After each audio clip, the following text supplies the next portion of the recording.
اکرام مسلم کا مفہوم اللہ کے بندوں سے متعلق جو اللہ کے اوامر ہیں انہیں حضور پاک صلی اللہ علیہ وآلہ وسلم کے طریقے پر پابندی سے پورا کرنا۔ اکرام مسلم سے کیا چاہا جا رہا ہے؟ اللہ تعالیٰ کے بندوں کے حق کو ادا کرنا اور اپنے حق کو معاف کرنا۔ یہ نمبر بھی ہم سے 3 محنت چاہ رہا ہے: 1 دعوت، 2 مشق، 3 دعا۔ میرے دوستو، عزیز و بزرگوں، مال کی طبعی چاہت اور اس سے دلچسپی اور محبت کے باوجود اپنا کمایا ہوا مال اللہ کی رضا کے لیے اللہ کے نبیوں اور کتابوں کی تعلیم کے مطابق اپنے ماحول کے ضرورت مندوں پر خرچ کرو، قربت دار، مسکین، یتیموں پر خرچ کرے۔ غرض یہ کہ اپنی کمائیاں دوسروں پر خرچ کریں اور دوسروں کو آرام و نفع پہنچائے۔ ہر مسلمان کا اکرام کرے کہ حضور پاک صلی اللہ علیہ وآلہ وسلم کا امتی ہے، ہر امتی کے آگے بچھ جانا۔ میرے دوستو، ہر شخص کے حقوق کو ادا کرنا ہے اور اپنے حق کو معاف کرنا ہے۔ دوستو، جو آدمی مسلمانوں کے عیبوں کو چھپائے گا اللہ اس کے عیبوں کو چھپائے گا۔ جو آدمی مسلمان بھائی کے عیب کو چھپائے گا اللہ پاک اس کو جنت کے بیچ میں محل عطا فرمائے گا۔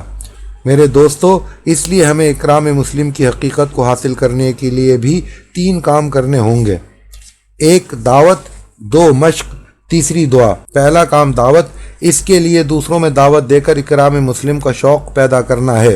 ایک مسلمان کی قیمت سمجھانی ہے کہ جب تک ایک مسلمان بھی اس زمین پر موجود ہے، جب تک یہ سورج، چاند اور آسمان موجود رہے گا، ورنہ ساری کائنات توڑ پھوڑ دی جائے گی۔ اسی کے ساتھ حضور پاک صلی اللہ علیہ وآلہ وسلم اور صحابہ کرام رضوان اللہ تعالی اجمعین کے اکرام و اخلاق، ہمدردی اور ایثار کے واقعات سنانے ہیں۔ یہ دعوت ہمیں اس لیے دینی ہے کہ میرے اخلاق ٹھیک ہو جائیں، میں حقوق کا ادا کرنے والا بن جاؤں۔ میرے دوستو بزرگوں، آج امت کے حقوق کا مارنا صحیح ہے۔ باپ بیٹے کا حق، بیٹا باپ کا حق، ماں بیٹے کا حق، بیٹا ماں کا حق، استاد شاگرد کا حق، شاگرد استاد کا حق، یعنی ہر ایک دوسرے پر قابض ہے۔ ہم اکرام مسلم کی دعوت دیں گے اپنے اندر حقوق العباد کی ادائیگی کے لیے۔ دوسرا کام مشق، اللہ کے راستے میں نکل کر اکرام مسلم کی مشق کرنا خدمت کے ذریعے سے، کہ اپنے ساتھیوں کی خوب خدمت کرو۔ ہر ساتھی کی خدمت کر کے اپنے اندر تواضع پیدا کرو۔ اللہ کی طرف سے جو تربیت ہوگی وہ خدمت کرنے سے ہوگی۔ میرے دوستو، ایک جماعت نکلی صحابہ کرام رضوان اللہ تعالی اجمعین کی۔ اس میں کام تقسیم ہو گئے کہ یہ بکری ذبح کریں گے، یہ گوشت بناویں گے، پر حضور اکرم صلی اللہ علیہ وآلہ وسلم کے ذمے خدمت کا کام نہ ملا۔ تو آپ نے صحابہ کرام رضوان اللہ تعالی اجمعین سے پوچھا کہ میں کیا کروں؟ تو صحابہ کرام کہنے لگے آپ رہنے دیجئے، ہم لوگ سب کر لیں گے۔ تو آپ صلی اللہ علیہ وآلہ وسلم نے فرمایا کہ نہیں، میں بھی جنگل سے لکڑیاں چن کر لاؤں گا کھانا پکانے کے لیے۔ دوستو، سارے نبیوں کے سردار وہ ساتھیوں کی خدمت کے لیے لکڑیاں چن کر لا رہے ہیں۔ میرے دوستو، ہم جماعت میں جا تو رہے ہیں پر ہماری کوئی حیثیت نہیں۔ جماعت میں نکل کر جو اپنے آپ کو مٹائیں گے اللہ اسے بنائے گا۔ ایسا کرنے سے اکرام مسلم کی مشق ہوگی کہ خدمت کرنے سے، تواضع اختیار کرنے سے اور چھوٹا بننے سے ہمارے لیے اکرام مسلم کی حقیقت کا حاصل کرنا اب دعا کے ذریعے سے پورا ہو جائے گا۔ اس لیے ان دونوں کاموں کو کرنے کے بعد، یعنی اکرام مسلم کی دعوت اور اس کی مشق اس طرح جس طرح عرض کی گئی ہے کرنے کے بعد، اب تیسرا کام دعا، کہ اب رو رو کر اللہ جل شانہ سے حضور اکرم صلی اللہ علیہ وآلہ وسلم والے اخلاق کی حقیقت کو مانگنا ہے۔ اب 5واں نمبر اخلاص نیت۔ اخلاص کا مفہوم اللہ تعالیٰ کے اوامر کو صرف اللہ کی رضامندی کے لیے پورا کرنا۔ اخلاص سے کیا چاہا جا رہا ہے؟ اللہ تعالیٰ کے اوامر کو حضور اکرم صلی اللہ علیہ وآلہ وسلم کے طریقے پر اختیار کرنے میں اپنی نیت کو صحیح رکھنا۔ اس نمبر کی حقیقت حاصل کرنے کے لیے بھی 3 محنتیں شرط ہیں: 1 اخلاص کی دعوت، 2 اخلاص کی مشق، 3 اخلاص کی دعا۔ میرے دوستو بزرگوں، عالم، سخی اور شہید جن کو سب سے پہلے جہنم میں ڈالا جائے گا، یہ بڑے بڑے اعمال والے ہیں جنہیں جہنم میں سب سے پہلے ڈالا جائے گا۔ جہنم انہی سے دہکائی جائے گی۔ یہ جہنم کی چپٹیاں ہیں، یہ جہنم کے دہکانے کا سامان ہے۔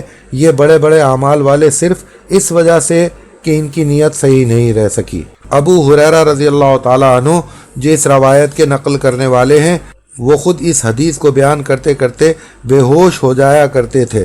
صحابہ ایمان اور اعمال میں نمونہ ہیں۔ اس ایمان پر یہ اعمال کر کے یہ حال کے بار بار کی بے ہوشی، اتنا ڈر تھا اخلاص کا۔ اسی طرح ایک بار یہی حدیث ایک نے حضرت امیر معاویہ رضی اللہ تعالیٰ عنہ کو سنائی تو یہ حدیث سن کر بے ہوش ہو گئے۔ کتنی سخت حدیث ہے یہ، ہم سب کی عبرت کے لیے۔ اس لیے میرے دوستو، عزیز و بزرگوں، ہر عمل میں اللہ رب العزت کی رضامندی کا جذبہ ہو۔ کسی بھی عمل سے دنیا کی طلب یا اپنی حیثیت بنانا مقصود نہ ہو۔ میرے دوستو، اللہ پاک کی رضامندی کے لیے تھوڑا سا عمل بھی بڑے بڑے انعامات دلوائے گا، مگر دعوت کی محنت یہ پوری کرنی پڑے گی، ورنہ اس کے بغیر بڑے بڑے عمل بھی گرفت کا، اللہ کی پکڑ کا ذریعہ بنیں گے۔ اس لیے اپنی نیت کو صحیح رکھنے کے لیے اخلاص کی حقیقت حاصل کرنی پڑے گی۔ اس حقیقت کو حاصل کرنے کے لیے بھی 3 کام کرنے پڑیں گے۔ پہلا کام دعوت، کہ دوسروں میں دعوت کے ذریعے سے تصحیح نیت کا فکر و شوق پیدا کیا جائے، اس لیے کہ ہمارے اندر اخلاص کی حقیقت نہیں ہے۔ اس کی حقیقت حاصل کرنے کے لیے میں اس کی دعوت دے رہا ہوں۔ دوسرا کام مشق، کہ اپنے ہر عمل سے پہلے اور ہر عمل کے بیچ میں اور ہر عمل کے ختم پر، لیکن نماز میں نماز شروع کرنے سے پہلے اور نماز کے ختم پر صرف 2 بار اور باقی عمل میں 3 بار نیت کو صحیح رکھنے کے لیے اپنے دل سے یہ کہیں کہ اے اللہ، تیری رضامندی کے لیے میں یہ عمل کرنے جا رہا ہوں یا کر رہا ہوں یا کر چکا ہوں، تو اسے قبول کر لے۔ اس طرح اس کی مشق کرنی پڑے گی۔ تیسرا کام دعا، کہ ہر عمل کے پورا ہونے پر اپنی نیت کو ناقص قرار دیتے ہوئے توبہ اور استغفار کریں اور پھر رو رو کر اللہ رب العزت سے اخلاص کی حقیقت کو مانگیں۔